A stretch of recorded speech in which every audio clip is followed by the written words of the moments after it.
give a background on the story, how you came up with the story, how you developed this narrative. You can speak about that. Yeah, well, foremost, thank you guys very much for coming out today and seeing the film. The original idea came to me when I was at an Alicia Keys concert at the Hollywood Bowl. I write to music, and so it made perfect sense. She was singing the song Diary, which is this beautiful love song. And this story and this character just came into my head, and it was like I was watching a movie and she was on the soundtrack. And stories don't always come that quickly to me, but it just came. And then it was just about going home and starting to develop it and really putting some personal stuff in, some things I wanted to deal with in terms of suicide and things in terms of me being adopted and tracking down my birth mother who was white and dealing with the repercussions of that. But also, you know, hip-hop, R&B, I love it. It's my music, but I don't love where it's going right now. And there just seems to be this normalization of hypersexuality and this competition. And it's really trickling down to our young kids. I've got 2 boys. I can barely let them listen to the radio. So it was really just trying to just change the conversation and give us something else to aspire to.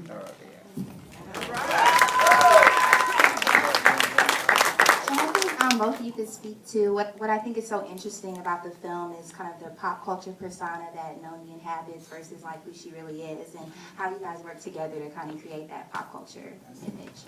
Yeah, so when I was writing this, when I was originally writing, I thought I was going to have a real musical artist, and actually very few people know, but there's a camera on, I can't say it. No, Alicia Keys was attached to this early on in the process, and I thought I wanted a real musical artist. She ended up not working out, but everything happens for a reason, and that reason was to bring me to Gugu Mbatha-Raw, and really an actress who could really go to those depths. But she's an actress. Now, thankfully, she could sing, but she is... When you meet her or see her, she is 180 degrees from Noni. So as I was in the process, I always knew that I wanted Laurieann. I used to watch Making the Band, and I was just so fascinated by Laurieann and her whole persona. And I wanted someone to help Gugu get into this headspace, somebody who was in the business, but also I felt like her whole tough love vibe would really kind of embody the character of Macy and give that to Gugu as well, something to draw on. So, but this film, we only had $7 million to do it. We had no money, and I was like, how am I gonna afford Laurieann Gibson? But I just called her up. She came and she saw a presentation that I did to showcase Gugu, and she was like, you cried when you saw it, and she was in. She just loved and I guess you can speak on it, but she loved the story.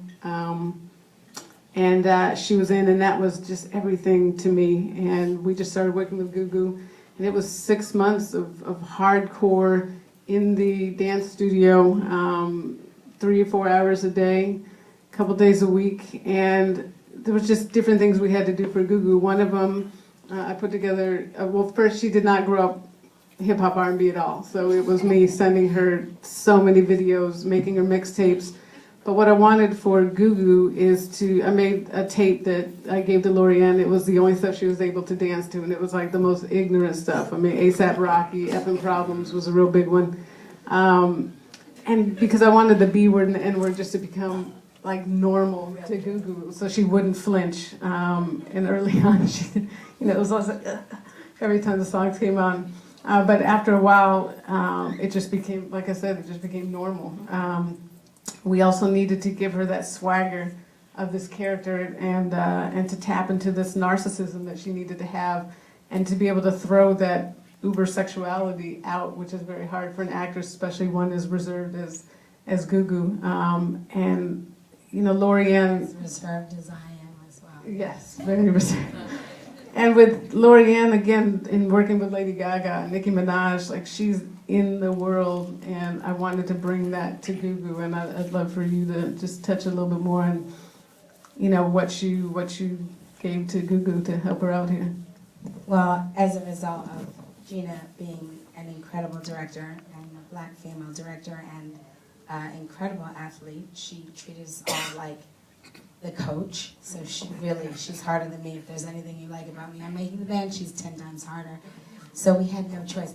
But the thing for me is that I was uncomfortable with the type of movement as well. And I not only had to teach a lead actress how to dance, and dance well, because I am tough, and she's very tough, and I wanted it to be the best for her and for the story.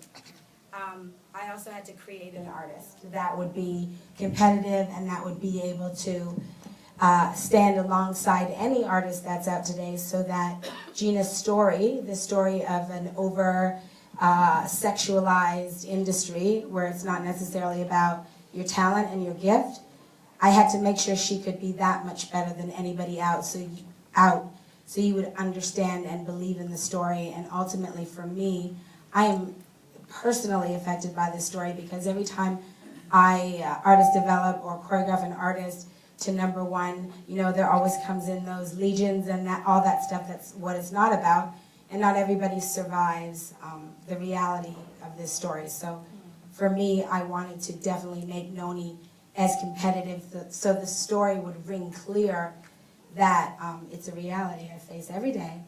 And Gina nailed the story and everything else, and so I was just hugely honored. But again, our actress was incredible, and I'm really tough. And didn't she look like just as amazing as Riri or any of them? Yeah. Very good. So. One other thing we did, which was great, we were able to take Gugu to Beyonce concert, Rihanna concert, which was work, but it was actually a lot of fun.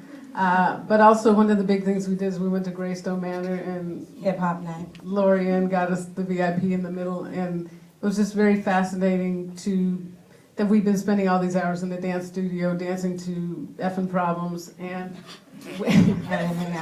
we were in the club, and that song came on, and the place went nuts. It was, I don't know what the word is, ironic, but women going crazy, dancing to the song, and we all looked at each other like, you know, this is why we're doing this. But that was also, the Clippers were there that night, and they were with us in VIP, and that's actually where DeAndre Jordan came from, because he was there, and we just wanted to bring that reality to it as well. So. And also in a recent interview, you had mentioned that you kind of wanted to obliterate the term black film. And how do you think this kind of applies to this very universal love story, and kind of doing away with those terms, and how that would impact like filmmakers of color? It's interesting because it got a little twisted. My issue is that Hollywood uses black term as a genre, and that means that Thank you. that means that, you know, Think Like a Man is the same as 12 Years a Slave, and they're two totally different films. One's a period, one's a comedy. So it's a way for Hollywood to put us in a box and say we've done our black film and we don't have to do anymore, as opposed to I want people of color in every genre.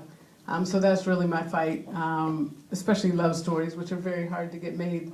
But it's so important for us to be able to go to the theater and see ourselves reflected, and see ourselves loving and fighting for each other, and the world for the world to see that too, because there is a perception that we don't do that. So my goal and my fight is to put people of color in movies, but make it universal stories. And you know, thankfully that's what happened with Love and Basketball, and hopefully with this as well. Thank you for coming out. I'm going to take some questions from the audience now.